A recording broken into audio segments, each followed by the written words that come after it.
On est de retour pour vous parler d'un des chouchous de certains membres du podcast et à raison puisque c'est un joueur très intéressant qu'on va scouter ce soir et pourtant il ne joue pas dans une grosse conférence NCAA. Il joue du côté de Pepperdine. C'est la même conférence que Gonzaga pour ceux qui essayent de situer. Donc c'est sur la côte ouest des États-Unis. Il s'appelle Kessler Edwards. Nico, Ben et Alan sont là pour le Scouting Report. C'est l'épisode 10 de notre saison 4 d'envergure et c'est parti.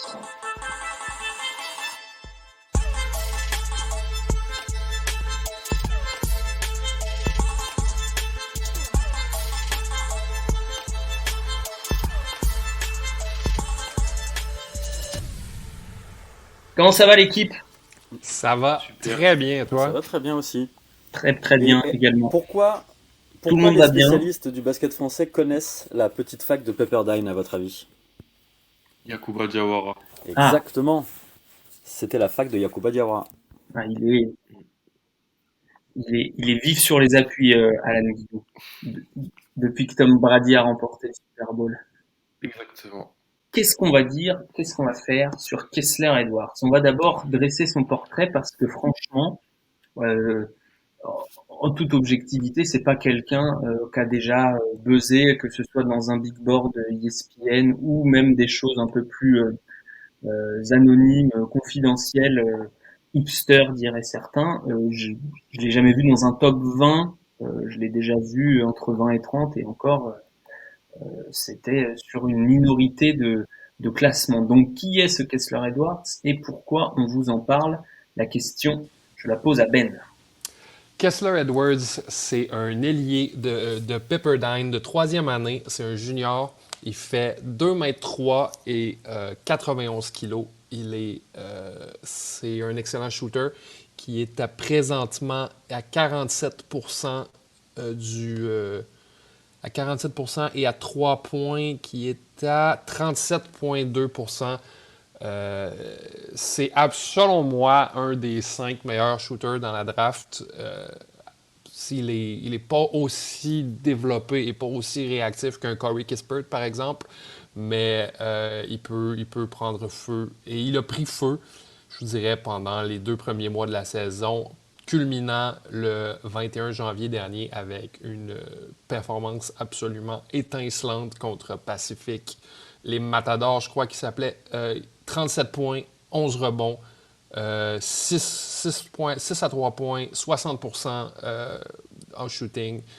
Belle performance défensive aussi, 2 vols de balle, un bloc. C'est un joueur qui va être un joueur d'appoint en NBA, qui va être un joueur de rotation, mais il a le potentiel pour être un bon joueur de rotation, puis je crois qu'il a le potentiel pour se développer, pour être encore meilleur que ce qu'il est maintenant.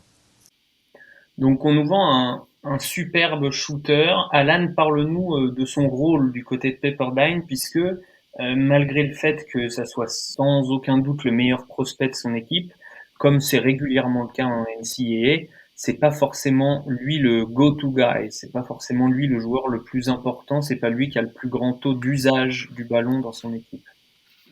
Ouais, exactement.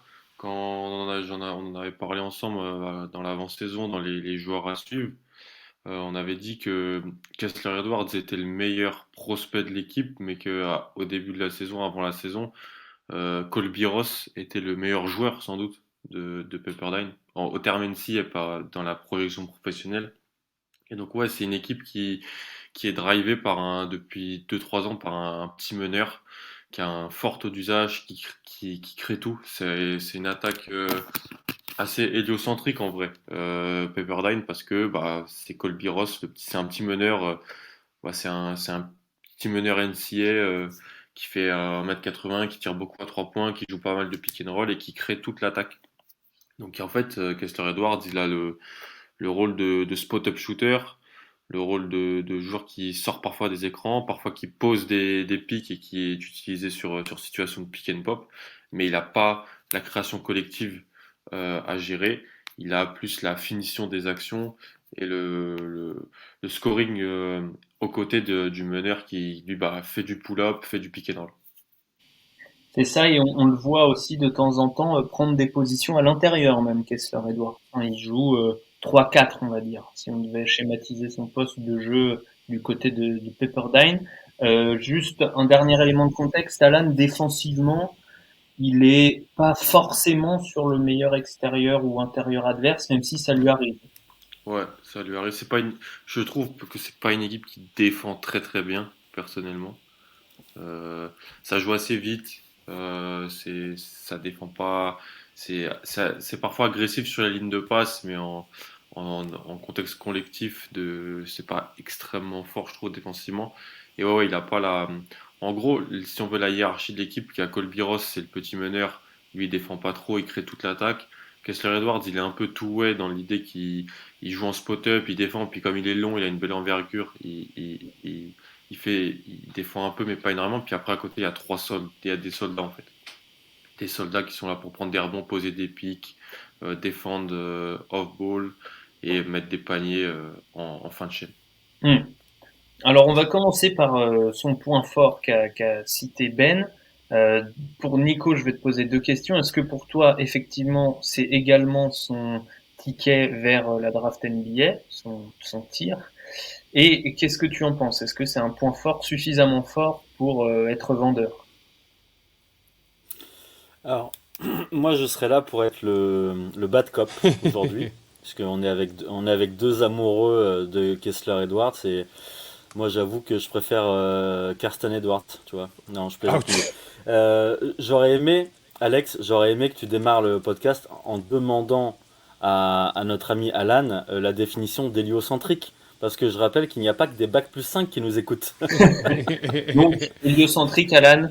L'héliocentrique, c'est un concept qui a été mis en NBA par Seth Partnow, qui est un journaliste de The Athletic et qui a étudié les attaques de Atlanta sous Trey, Dallas sous Luka Doncic. Et en gros, c'est quand la création collective sur demi-terrain dépend quasi exclusivement d'un joueur. Ta réponse est merveilleuse. Je t'aime. Voilà. Je voulais te le dire en live. Concernant Kessler Edwards, pour répondre à ta première question, oui, je pense que son shoot est son ticket d'entrée pour la NBA. Est-ce que ça va être suffisant? Alors, on a plein d'exemples de personnes sur qui on n'aurait pas parié. On pense notamment à un petit blanc du côté de Miami, Hmm. deux petits blancs même du côté de Miami, sur lesquels bah, le shoot a été un ticket d'entrée et puis ils ont montré au final qu'ils n'avaient pas que ça. Pour Kessler Edwards, bon, on va développer après. Je suis beaucoup moins fan que mes collègues, mais je comprends parfaitement que dans la NBA moderne, ça soit un joueur sur qui on a envie de parier. Hmm. Je suis un peu dans ton équipe des sceptiques, si on devait créer deux camps.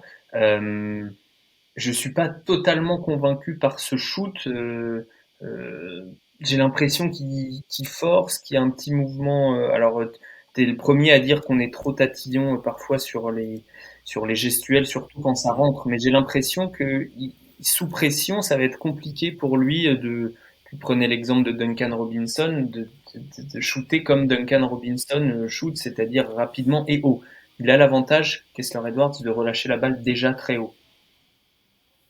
Oui, par contre, je vois ce que tu veux dire. Pour ceux qui l'ont jamais vu shooter, il maintient sa balle toujours haut, au-dessus de sa tête. Donc ça là-dessus, c'est super. Et en fait, quand il saute, une fois qu'il est en l'air, il y a une sorte de mouvement d'épaule ça part plus du haut du corps que du bras. Et du coup, effectivement, ça donne une impression visuelle un peu Mm. trouble par rapport Comme s'il avait mal au dos, un à peu. d'autres Ouais, mécaniques. comme s'il poussait un peu avec le dos, qu'il avait pas assez de force dans les bras. Enfin, j'ai du mal à décrire. Ouais, moi je vois plus ça par rapport à la force dans les bras que par rapport au dos, mais écoute, t'as peut-être Mm. raison. Oui, oui, mais c'est possible que ce soit la force dans les bras. Alan, je t'ai pas interrogé sur le tir, mais est-ce que tu vois ce qu'on demande, c'est-à-dire du volume, de la réussite, on en a parlé, mais du volume, et puis de la diversité de tir chez lui. Le volume, oui, la diversité, non. Le volume, oui, parce que sur ces 3 années, il est toujours à plus de 4 3 points tentés par match. Donc il a toujours pris des tirs à 3 points. Le volume, non, parce que selon les stats avancées qu'on peut trouver, 100% de ses tirs à 3 points proviennent d'une passe cette année. Et ça rejoint encore l'idée de Colby Ross, le métronome de l'équipe, qui crée les décalages, et Edwards qui shoot en spot-up. Mais Alors, Sur le c'est. titre. 96,6%, il en fait un. Ah, bah C'est j'ai bon, pas ou trouvé la stat. masse. Donc, bah, ça reste quand même Oui, oui, c'est très faible. faible nombre. Je suis d'accord avec vous sur la mécanique, c'est un peu bizarre et on a l'impression que, ouais, qu'il se compresse.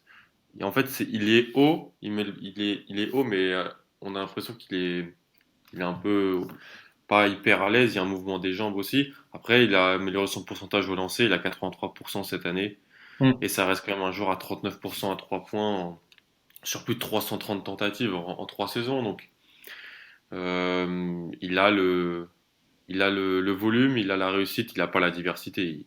C'est pas un joueur qui tire en sortie de dribble, pas du tout. Ben, je vais te demander du coup de développer un des 5 meilleurs shooters de la draft quand même, parce qu'il y en a des snipers. On n'en a pas encore forcément parlé, mais toi tu as évoqué Kispert, mais on a aussi des Cameron Thomas, des Petit, John Petty, Ben, exactement. je voulais amener ce point-là plus tard dans la discussion, les gars, mais je crois que ça explique peut-être justement les. Parce que j'ai remarqué moi aussi qu'au au shoot, il y avait certains problèmes mécaniques. Euh, quand il a été recruté à Pepperdine, il faisait 1,95 m et 77 kilos. Maintenant, il fait 2,3 m et il fait 97 kilos.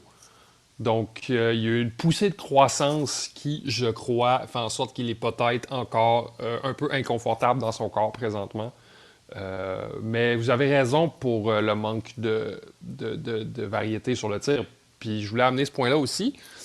Lui et Colby Ross font toujours le même jeu ensemble et ça fonctionne à chaque fois.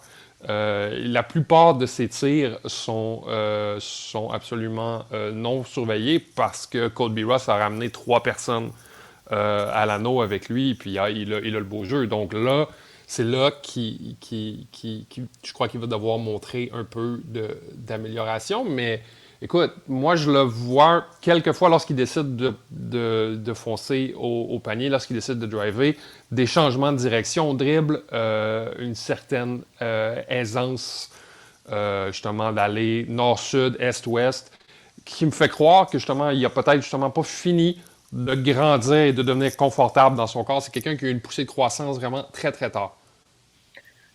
Nico, il peut être autre chose qu'un simple shooter. Euh, oui, parce qu'il a une activité sans ballon qui est très intéressante.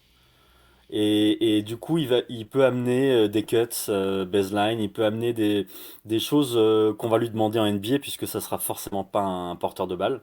Je trouve son jeu sur pick and roll rustique, que ça soit des deux côtés en attaque ou en défense.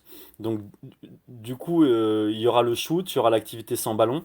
Par rapport au drive, je suis pas forcément d'accord avec Ben dans le sens où moi j'ai l'impression qu'il est obligé d'utiliser le spin pour aller au bout et que dès qu'il y a quelqu'un qui vraiment reste face au ballon, il est en difficulté. D'accord ici. Après, c'est le cas de plus en plus de joueurs parce que la backline, c'est-à-dire une défense où le but c'est quand même d'empêcher la pénétration est de plus en plus présente, j'ai l'impression, en NCAA et ça devient de plus en plus difficile de simplement jouer son 1 contre 1 aussi. Ouais, puis je te dirais que c'est vraiment le cas. Nico a vraiment Euh, raison. Sur le match que j'ai vu contre Gonzaga, il a vraiment éprouvé des problèmes à ce niveau. ah bah, si on regarde les matchs face aux Mhm. équipes de haut niveau, c'est-à-dire Gonzaga et UCLA, enfin, quand je dis de haut niveau, c'est du top valeur top 30-35 en NCAA. C'est peu de dire qu'il a galéré, quoi. Il est quand même en difficulté. J'ai une question justement pour vous par rapport aux adversaires, parce que moi j'ai regardé contre San Diego State, contre BYU et puis une obscure fac CSUB, je sais même pas ce que c'est. J'ai l'impression qu'on est en train aussi de juger un joueur face à des adversaires qui sont très loin du niveau élite college, non? San Diego State et BYU, ça va, hein? Ouais, surtout, ouais, San Diego State, Ok. je sais pas si t'as, San Diego State, il y a deux joueurs qui sont potentiellement pros, je pense, dans cette équipe, surtout Matt Mitchell, un mec un peu gros, Matt Mitchell, superstar, là. Et Jordan Shackle. et Jordan Shackle, le shooter, ouais, mais après, ouais, c'est pas. Bah, c'est pour ça, c'est ce qu'on se demande parfois aussi avec les prospects de Gonzaga, en vrai. Parce que dans leur conférence, la WCC, il y a pas en vrai, c'est la troisième meilleure conférence de la côte Pacifique, hein. Parce que tu as la Pac-12 et la Mountain West devant. Donc, Mm. t'as Gonzaga, t'as BYU qui est dans le WCC, Pepperdine, Sainte Maryse qui est pas mal parfois. La fac avec tous les petits Australiens et tout ça. Ouais. en- Et puis, mais oui, c'est pas. Faut voir l'échantillon. C'est pour ça que c'était intéressant de le voir face à UCLA et San Diego State en hors conférence. Alors Alan, C'est Bakersfield, pardon. C'est les CS, Roadrunners de ouais, Bakersfield. CSU Bakersfield. Euh, Il y a beaucoup de facs de la banlieue de Los Angeles en fait dans la WCC, dont Pepperdine. Hmm. et ceux qui sont fans de grosses bêtes à l'intérieur, allez voir Ronnie Ridus. Vous en aurez pour votre argent. Alan, le jeu offensif de Kessler Edwards est-il amené à se développer et pour quelles raisons est-ce que tu as vu des choses intéressantes, que ce soit sur du drive, que ce soit sur du jeu off-ball, que ce soit sur de la passe, sur du rebond offensif, que sais-je? Ouais. Bah moi en fait c'est un joueur que je trouve à l'écran il fait plus long et grand que ses mensurations ne l'indiquent. Enfin j'ai cette impression là quand je le Hmm. vois. Après je suis d'accord avec Nico et Ben. Je trouve qu'il est intéressant off ball, il fait des cuts intéressants, il bouge bien, il est actif. Sur des situations de spot-up où quand il arrive à 45 degrés, il tourne sur des situations de, bon, je suis pas coach, mais ça doit s'appeler, je sais pas, curl à 45 degrés. Tout de suite, il peut s'élever pour tirer et faire ces choses-là. Après, moi, je trouve que son handle est pas bon et qu'en fait, dans une NBA où on recherche des joueurs à qui on va donner un rôle ou deux autour des leaders de l'équipe, est-ce qu'on va lui demander, on va lui demander de développer des choses? Oui, pour potentiellement faire de meilleurs choix parce qu'il a, en carrière NCA, il a un ratio de passes décisives et de pertes de balles négatif. Il est à 98 passes décisives, 122 pertes de balles dans sa carrière NCA. Donc, mais en même temps, je pense qu'on va surtout lui demander de défendre les ailiers adverses et de mettre des tirs en spot-up. Donc, s'il arrive en fait à devenir élite sur ces deux compartiments, bon sur ces deux compartiments, il ne Hmm. demandera pas autre chose. Mais s'il n'est pas bon sur ces deux compartiments, il aura besoin d'autre chose pour vivre en NBA. Oui, mais et combien vivent que sur du spot-up en NBA? C'est l'élite qui vit et encore, qui vit vraiment que sur du spot-up en NBA aujourd'hui? Ah, C'est t'en ça as la pas question. mal. Un mec comme Jake Crowder, il vit sur du spot-up, hein. Ils font que des tirs en spot-up, hein.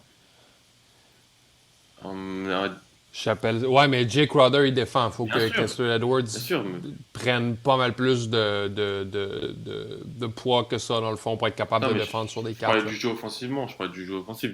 Mhm. Et Oh, en oui. fait, dans les modèles d'attaque avec les équipes qui jouent beaucoup de pick and roll et le fait que les meneurs aient beaucoup de la charge de la création offensive et qu'ils fassent pas mal de pull-up, ça limite la répartition des tirs. Et donc, en fait, les ailiers, ils font que du spot-up. Euh, Sauf si tu as des ailiers surdominants. Euh, mais moi, j'ai pas trop confiance sur son développement d'autre chose que le tir. Si j'achète le joueur, si j'achète Kessler Edwards entre 25 et 35, on va dire, c'est parce que j'espère je vois les outils de son corps pour potentiellement embêter les ailiers adverses et défendre. Et je vois son tir comme une arme plutôt fiable. Hmm. Alors êtes-vous confiants les uns les autres sur sa capacité à défendre du coup? Parce que si il ne fait que spotter, il va falloir qu'il soit un défenseur plus. Non, moi j'y crois pas. Après, je sais pas si les autres sont du Développe, même avis. on donnera la parole à Ben. Ben, je le trouve très naïf en défense. Ça saute à la moindre feinte et pourtant il joue pas contre des recrues 5 étoiles. Euh, sur les pick and roll défensifs, tout ce qui est rotation, c'est à la limite du risible par moment. Alors, je suis très dur, mais parce que je m'attendais à autre chose en fait avant de. Je l'avais quitté. J'avais regardé que des highlights l'an dernier. J'avais pas regardé le match entier de Pepperdine. Et du coup, je m'étais fait une autre image du joueur. Il y a des moments où il slide bien, où tu te dis, ah, il va peut-être pouvoir switcher. Puis après, il se retrouve face à un petit, puis je le trouve lourd. Donc, euh, à chaque fois, il se prend les écrans, il reste bloqué dans les écrans. Alors, on va se dire, oui, c'est des petites choses, il va pouvoir progresser. Mais je trouve qu'il y a beaucoup de petites choses à faire progresser chez lui.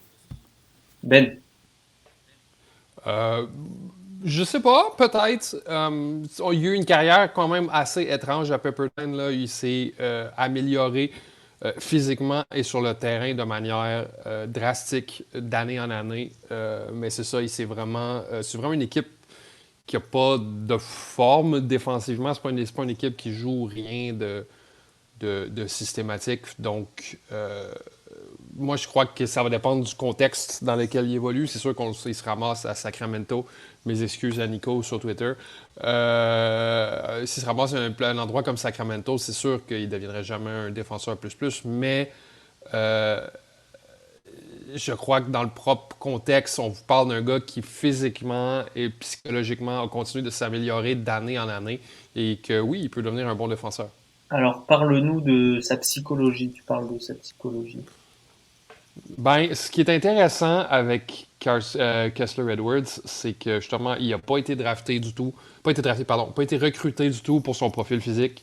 Je le répète, à 18 ans, il faisait 1m96 et 77 kilos. Si vous regardez sa photo sur ESPN College Sport, il ne se ressemble pas du tout. Il a l'air d'avoir 12 ans. Il était classé 73e au total et il a reçu une offre de Pepperdine qui était, je crois, sa seule offre parce qu'il n'y a aucune autre école dans la liste d'offres qui a été faite à Kessler Edwards parce que son frère a joué là. Si vous vous rappelez de lui, son frère, c'est Cameron Edwards qui jouait à Pepperdine pendant l'an dernier. Il a joué à Pepperdine pendant 4 ans et il joue maintenant en Belgique.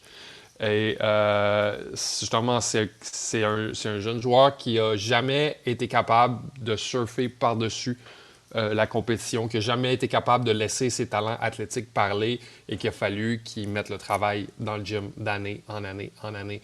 Puis ça, on peut le voir dans ses entrevues d'après-match qui sont somme toute drabes, mais on voit que Kessler Edwards se rappelle des autres années et met les choses en perspective. Donc ça, c'est quelque chose que j'aime beaucoup. Je suis un jeune joueur, il parlait de la victoire contre California que j'ai regardé aujourd'hui. Il disait on a perdu contre eux l'année dernière, puis on a mal joué. On n'était pas capable, on n'a pas été capable de tirer le meilleur de nous-mêmes. On s'est vengé cette année. J'aime beaucoup cette capacité-là, justement, à pas vivre de match en match, ce qui est vraiment le cas chez beaucoup de jeunes joueurs. Ils voient seulement le prochain match, pas Kessler Edwards. Donc, moi, j'aime beaucoup ce profil un peu underdog. Je crois qu'il va mettre le travail qu'il faut physiquement et sur le terrain pour devenir un bon joueur. Alan, ne manque-t-il pas de dureté? Et je parle pas seulement de son poids. Moi, je trouve qu'il est un peu léger au niveau du poids, mais en règle générale, dureté mentale, dureté physique. Si je suis honnête, la visualisation de ces quelques matchs là dernièrement, je l'avais pas regardé pendant 2 mois. Je suis un peu déçu en fait, défensivement. Je rejoins pas mal ce qu'a dit Nico. Je le trouve soft. C'est dur, hein, mais je le trouve un peu soft. C'est comme si c'est un guard dans le corps théorique d'un ailier, mais il n'a pas la dureté pour, pour défendre les 3-4 quoi, en, dans le monde professionnel. Ce qu'a dit Nico il mord beaucoup les feintes. Ça m'a assez déçu, notamment contre Gonzaga. Enfin, Kispert, il faisait une feinte, ça sautait. Donc Kispert après prenait le contact et prenait les lancers, ou alors se décalait, pouvait tirer assez facilement. Donc c'est un mélange ouais, je pense que c'est un joueur. En fait, ça valide les 2 points, j'ai l'impression. Ben dit que voilà, c'est encore un joueur qui est pas mature et donc on peut acheter les outils et acheter le corps pour que ça marche. Je suis vraiment d'accord, mais en même temps, je le trouve je le trouve très naïf et un peu soft sur les contacts. Et ça me fait peur. Et c'est pas un joueur dur, c'est un joueur, c'est pas BJ Boston ou Zaire Williams, mais c'est un joueur qui explose, j'ai l'impression, sur pas mal de contacts. Et moi, c'est quelque chose sur les ailiers, qui me fait très très peur, surtout défensivement. Hmm. Pour sa défense, même si c'est moi qui ai posé la question, je suis bien aise de le défendre maintenant, mais c'était le seul qui était pas tout à fait ridicule face à Drew Timmy lors des 2 matchs contre Gonzaga. Qui arrivait à contester, on va dire, les entry pass de Drew Timmy. Nico, est-ce que tu as des choses à ajouter sur le côté, on va dire, psychologique, attitude? Euh, J'aime beaucoup les détails qui ont pu être amenés par Ben parce qu'effectivement, comme dit Alan, ça boucle la boucle de la discussion dans le sens où effectivement il a grandi sur le tard, il a peut-être pas encore encaissé, il a pas la dureté d'un 4 pour l'instant. Euh, Et donc, Certains coachs disent que ça se travaille, d'autres non. voilà, donc Donc de ce point de après vue-là, voir aussi. comment tu l'évaluerais, toi? C'est compliqué, du coup. Euh, on me l'avait vendu comme un free and D. J'ai vu les trois, j'ai pas vu le D hein, pour l'instant. Donc, du coup, pour l'évaluation, euh, son avenir en NBA va passer par plus de dureté, par assimiler ce nouveau corps, rajouter quelques kilos, et puis arrêter de reculer de 3 centimètres à chaque fois que quelqu'un vient poser son avant-bras sur moi, quoi. Donc ça, on le sait, aux États-Unis, c'est possible, hein. Il va passer un été, il va prendre 5-6 kilos de muscle, et puis ça sera pas le même joueur, et on dira, oh là là, franchement, je m'y attendais pas. Donc il peut devenir un free Andy. Oui, pour l'instant, pour moi, c'est qu'un free. Ben, est-ce que tu as une comparaison dans l'idée? Moi, j'en ai une, mais je pense qu'elle est pas bonne. Vas-y. Dans l'idée, écoute, moi, je sais que ça a l'air rude, puis c'est pour un joueur que j'aime beaucoup, mais je le vois un peu comme un plus grand CJ Miles, là. Un gars qui peut tirer en sortant d'écran, qui peut tirer en spot-up et qui défend bien sans vraiment défendre plus, là. Hmm. Moi, j'allais dire, c'est DeAndre Hunter maigre. C'est pas con, c'est pas con, c'est pas con. DeAndre Hunter des pauvres. Je suis trop d'accord avec toi. Ouais, ouais, ouais, ouais. Je vois vraiment ce que tu veux dire dans le corps. Moi, c'est le corps. Mais dans l'idée, ouais. Et C'est Hunter un peu est la... super bon sur le début de saison. Maintenant, il est blessé, mais Oui, il a fait ça une passe très bonne bien. début de Ah, deuxième saison, c'est ouais, cette saison sophomore, ouais, c'est ça. hein. C'était pas bon la première, mais ça se passe super bien pour lui parce que bah, il s'est adapté et maintenant il sait mettre les 3 points et défendre. Hmm. Il était vendu comme défensif, mais c'était vrai. Et c'est là qu'on voit, et c'est là où ça peut faire peur pour Edwards parce que Hunter était bien meilleur qu'Edwards défensivement en NCAA et il a quand même galéré en NBA à ses débuts parce que c'est un autre Et, monde aux ailes en NBA. et d'un autre côté, il y a des joueurs qu'on pense soft, qu'on croit trop maigres et qui s'en sortent très bien assez vite. Je pense à notre ami McDaniels, qui fait C'est de vrai. bons passages à Ouais. C'est vrai. Minnesota. Et tant mieux pour lui d'ailleurs. Et tant mieux pour Manu, qui l'avait quand même. Il est bien utilisé hein, par Ryan Saunders à Minnesota. Alors, vous m'avez tous parlé du range 20-30, 25-35. Plus on scout de joueurs, plus on se rend compte que, enfin, c'est à chaque fois la même mayonnaise, mais on se rend compte qu'il y a de plus en plus de joueurs euh, qui pourraient prétendre à ces positions-là. Ça va être très difficile de les classer. Est-ce que pour l'instant il y est pour vous dans un top 35? Allez, 30-35. Top 35, oui. Peut-être pas top 30 encore. Je trouve que, comme Nico et Alan ont parlé, les derniers matchs, peut-être les derniers 2, 3 semaines, ont été quand même assez décevants. Pour l'instant, top 35, 36. Là. Alan? Ouais, j'ai ajusté mon big board. Il est 30e, mais dans un groupe où entre 25 et 40, c'est la même chose. Mais ouais, ouais, je l'ai dans mon top 35. Ok. Nico? Ah, nous avons à nouveau perdu Nico. Je veux finir. Ah pardon, j'avais mis je m'étais mis en Ah, si, muted. il est là. Pardon. Je parle. Je parlais tout seul de Kessler Edwards, chez moi, ça fait un peu bizarre. Mais pour moi, il est au deuxième tour pour l'instant. Mais j'ai pas encore Oui, vraiment on n'a pas encore affiné. fini de classer. Et d'ailleurs, Oui. deux choses pour ceux qui nous écoutent, qui écoutent ce podcast, vous pouvez évidemment aller voir sa fiche sur notre site envergure.co. Il y a le spécialiste de la zone du côté de notre team de spécialistes régionaux. Ce bon Marcel Perdu sur Twitter va vous faire une petite fiche aux petits oignons qui suit beaucoup cette conférence, encore plus que les membres du podcast ce soir. Et puis autre chose, si vous allez voir notre big board, donc notre classement draft 2021, ne le prenez pas pour quelque chose d'acquis. Pour l'instant, on est largement en train de l'affiner. Hein. On n'a même pas encore complètement affiné les différents classements. On se laisse du temps. Donc deuxième tour pour Nico, deuxième tour un peu pour tout le monde, mais plutôt début de deuxième tour pour Ben et Alan. Ça comme ça.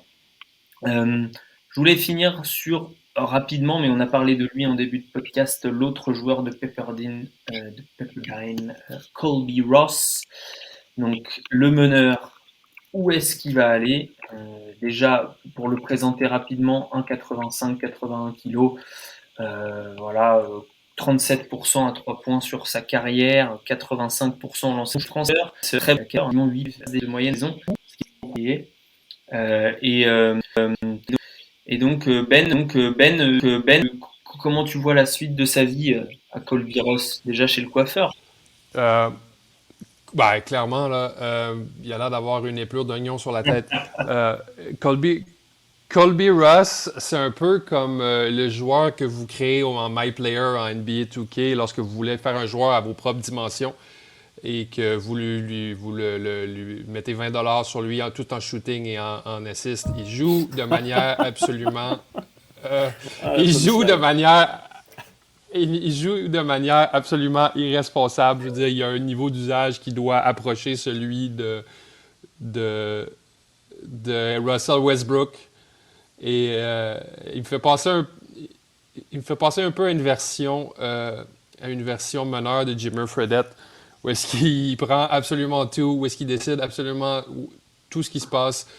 J'ai de la difficulté à voir en NBA. Le voir drafté, peut-être. Je veux dire, Marcus Page avait été drafté. Oui, c'est vrai.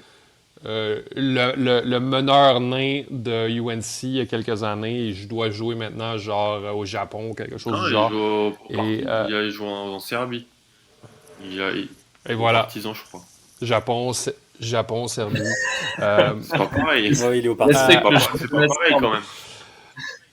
même. non, je fais des blagues, je fais des blagues. Je sais que le Japon, Robert Sacré joue au Japon, là, puis il a même pas gagné le concours de dunk là-bas. Là. Mais, c'est ça, je crois qu'il n'y a pas vraiment d'avenir en NBA pour quelqu'un comme lui s'il peut pas s'adapter à un rôle de spécialiste absolument extra précis. Je pense, vous rappelez-vous de Peyton Siva qui jouait à Louisville il y a quelques années, qui avait des dimensions similaires, qui n'a pas pu s'adapter justement à un rôle de défenseur en garbage time, qui était juste pas assez gros dans le fond. Je le vois mal en NBA. Kessler Edwards, c'est hit or miss.